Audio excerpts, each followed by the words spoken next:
Your child's brain has a hidden superpower called neuroplasticity, and a neurodevelopmental physiotherapist can activate it.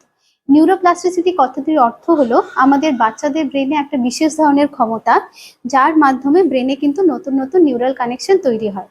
ধরে নিন যেসব বাচ্চাদের developmental delay আছে বা সেরিব্রাল পালসি আছে, এইসব বাচ্চাদের কিন্তু ব্রেনটাকে বিশেষভাবে স্টিমুলেট করে এইসব কাজ শেখানো সম্ভব।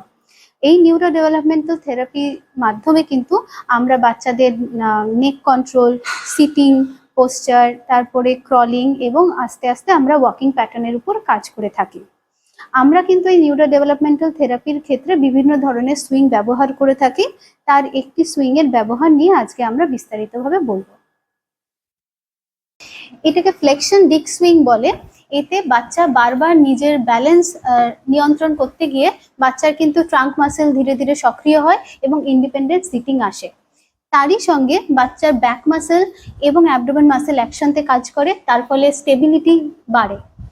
আর যেসব বাচ্চারা নিজেদের নেক, নিজেদের ট্রাঙ্ক এবং পেলভিস একই অ্যালাইনমেন্টে রাখার চেষ্টা করে ডিক সুইংয়ে কাজ করার সময়, সেসব বাচ্চাদের কিন্তু পোস্চারাল কন্ট্রোল ধীরে ধীরে উন্নত হয়।